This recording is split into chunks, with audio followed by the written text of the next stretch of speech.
This is All India Radio. In the program Spotlight, now we bring you a discussion on Make in India, Make for India and Abroad. The participants are Sumita Davra, Additional Secretary, Department for Promotion of Industry and Internal Trade, and Sonu Sood, AIR Correspondent. In September 2014, PM Narendra Modi launched the Make in India initiative to transform the country into a leading global manufacturing and investment destination. Investors, both foreign and domestic, were invited to participate in the growth story of New India by making in India, not only for India but also for the world. To discuss this flagship project of the government, we have with us Ms. Sumita Davra, Additional Secretary, Department for Promotion of Industry and Internal Trade. Ma'am, a warm welcome to you on All India Radio. Ma'am, how do you see the 8-year journey of the Make in India program? How far has it improved the investment climate and boosted manufacturing in our country? As we look back on 8 years of Make in India, we noticed that the foreign direct investment annual figure has doubled in these 8 years alone. And there is a focus on key sectors like semiconductors to achieve the vision of Atmanirbhar Bharat, which is the vision of our Honorable Prime Minister. A lot of measures have been taken. For instance, if you see reducing the compliance burden for businesses, enhancing the ease of doing business, decriminalizing burdensome legislation. So all these interventions have been taken up. Plus, the production-linked incentive has given a big boost to manufacturing in the country. All the 14 key manufacturing sectors where PLI was announced have become operational, and they've started yielding results in terms of production, in terms of employment. At the same time, to improve the investment environment, apart from the EODB, reduction in compliance burden, decriminalization of unnecessary provisions, a lot of other measures were taken. For instance, the corporate tax has been reduced, the public procurement order has been given, national single window system has been operationalized, and if we also recall, the labor codes have been simplified. So, number of such measures have been taken to make the investment and manufacturing environment in the country more conducive to growth of manufacturing and making in India. Ma'am, the latest $10 billion scheme to build a semiconductor ecosystem in India, does it embody the targeted approach of the government where specific steps to boost manufacturing are taken in key sectors where they are required on a priority to achieve Prime Minister Narendra Modi's vision of an Atmanirbhar Bharat? Yes, this is a very unique scheme where the importance of semiconductors in the world economy and for the economy of the country has been recognized. An amount of $10 billion has been kept aside for this incentive scheme to build a semiconductor display and design ecosystem in the country. So this intervention of Government of India, where a $10 billion incentive scheme has been launched to build the semiconductor ecosystem in the country, it is a boon to the manufacturing sector and to making us Atmanirbhar. What all steps have been taken and will be taken to attract foreign direct investment in the country? We all know that from $45 billion in 2014-15, FDI inflows have steadily grown to reach record FDI of $83.6 billion in 2021-22 despite the pandemic. Can we hope for $100 billion FDI in the current financial year? There is a FDI policy, a foreign direct investment policy, which Government of India has. And this policy has been progressively liberalized. It's a very transparent policy. And most of the sectors have been open to FDI, to foreign direct investments under the automatic route, which means you do not need government approval process for that. Now, that is a very liberal policy and it encourages foreign direct investments into the country. As we noticed in 2014-15, the foreign direct investment inflows in the country stood at around $45 billion. And every year for the last 8 years, we have recorded consecutively record FDI inflows. And these were about $84 billion in 21-22, and this year we are on track to attract $100 billion FDI in the country. All this has also been supplemented by the economic reforms, by the reduction in corporate tax, by the ease of doing business, the overall investment ecosystem which has been made more conducive for bringing investments into the country. So many investors are looking for new destinations post-pandemic. Ma'am, does India, being the fastest growing major economy in the world, put it at an advantage? We are certainly at an advantage because we are a large market. We are a billion plus population, so that is a big domestic market. At the same time, our labor cost is so low. And then I've also mentioned all the policies under the dynamic leadership of the Honorable Prime Minister of Make in India, which is transforming the country into a leading manufacturing hub. The Gati Shakti program, which looks at improving connectivity in the country and reducing the cost of logistics. All these factors have gone to attracting more investments into the country and making India a manufacturing hub.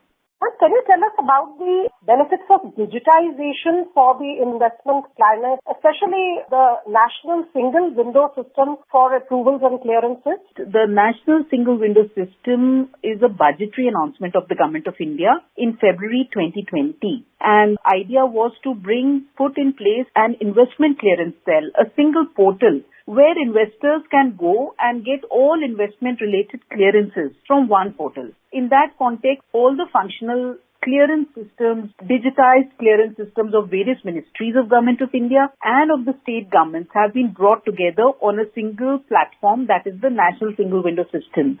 And you'll be happy to know that 24 ministries and departments of Government of India and 16 states and UTs of India, which had mature single window systems of their own, have already joined the National Single Window System. Now, clearances on this have already been operationalized last September when the Honorable Minister for Commerce and Industry soft launched the National Single Window System. And today, 22,000 approvals have already been granted on the National Single Window System, making it easier for investors to get clearance at one platform. So that is the progress of the National Single Window System, and we are also looking forward to onboard another 8 departments, ministries of Government of India and the other states and UTs which are in the process of making the single window by March 2023. And is there any system for facilitating and supporting investors in the pre-investment stage, where hand-holding is required, obtaining of approvals, execution and aftercare stages of investment approval?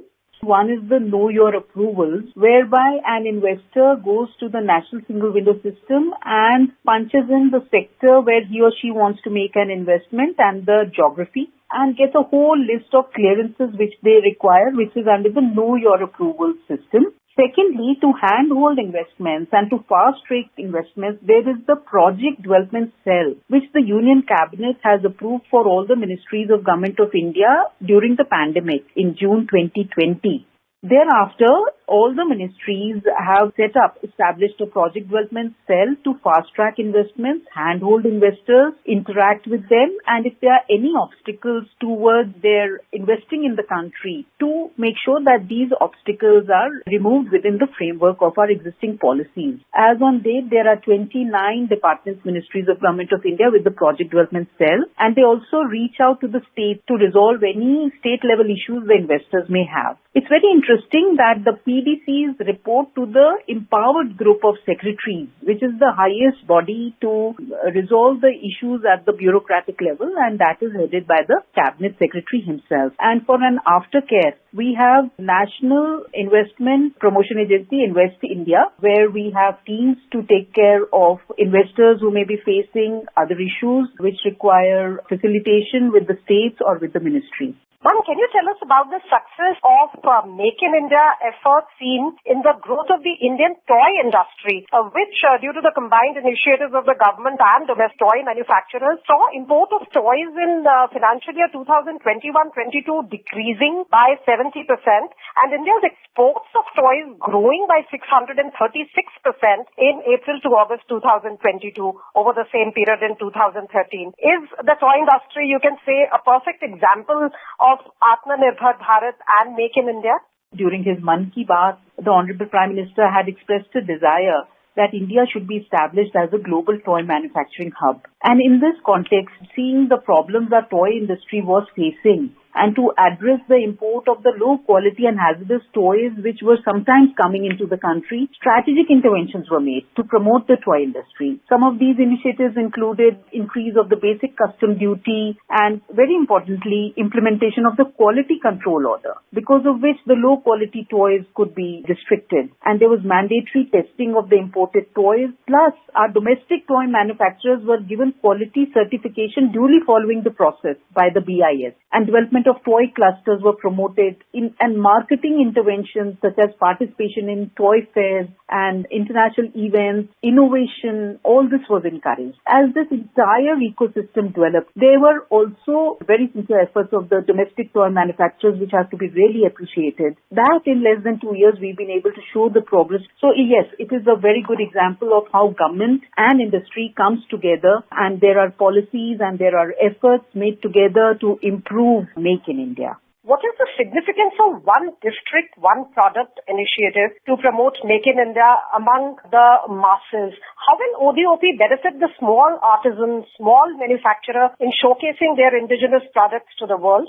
The fruits of Make in India should percolate to the lowest geographies. So every district in the country has products which are made by the craftspersons or by the weavers, by the self-help groups. So with the idea of encouraging each district to select one product at least and become a manufacturing and export hub for that product. It is in this context that one district, one product, ODOP as we call it for short, is a very important intervention under Make in India for our small artisans, manufacturers of handlooms, handicrafts, textiles and so on, and for promoting socio-economic growth in the country. In this context, we have already facilitated suppliers to onboard the GEM platform so that the government departments, public sector units, Indian missions abroad can utilize the GEM platform and order these products. And now the G20 summit is coming up. India has the presidency for 2023, which is a huge opportunity for our ODOP related artisans and districts to get orders for gifting to the delegates and for various items which will go into the delegation bags, besides promoting the culture and heritage of our great nation. This policy of Make in India aims to encourage domestic manufacturers' participation in public procurement activities over entities merely importing to trade or assemble items. Will this promote a local industry, boost domestic value addition and local sourcing? To strengthen local manufacturing, we give a preference to domestic manufacturing in the public procurement of goods and services. So there is a public procurement Make in India order which was issued in 2017 to enable encouraging domestic manufacturing. So the domestic manufacturers' participation in public procurement. As you are aware, public procurement is a huge part of the expenditure which happens in the country, the purchases which happen in the country by the public agencies. So the public procurement order gives a preference, prioritizes domestic manufactured goods, and this is applicable to all the ministries and departments of government. So in this manner, a big boost has been given to manufacturing in India for India. Ma'am, the Prime Minister has time and again emphasized the importance of R&D, innovation and adherence to global standards of quality. Would you say are also key elements for long-term rapid growth and development of the country?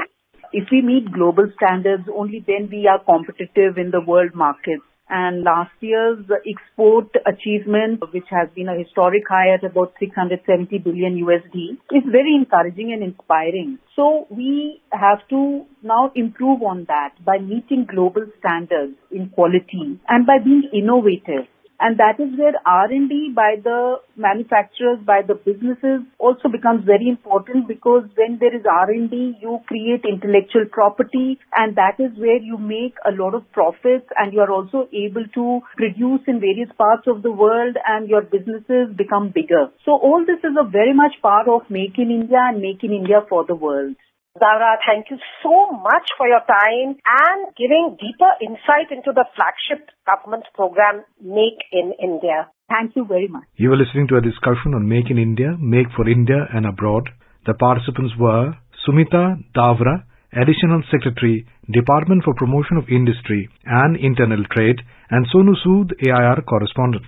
This program was produced and presented by the News Services Division of All India Radio. You can listen to it on our mobile app, News on AIR. This program is also available on our YouTube channel, News on AIR Official. You may email opinion about this program at airnsdtalks@gmail.com.